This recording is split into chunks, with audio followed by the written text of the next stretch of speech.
This is where the red boxes come back into play. While searching photo albums and other covers I could turn into a bound book, I came across this red photo album binder. It had corner brackets and a label on the spine, just like the boxes in the Santa Claus.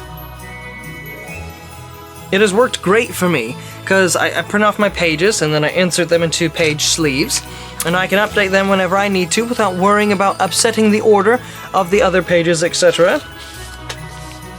Let me show you this.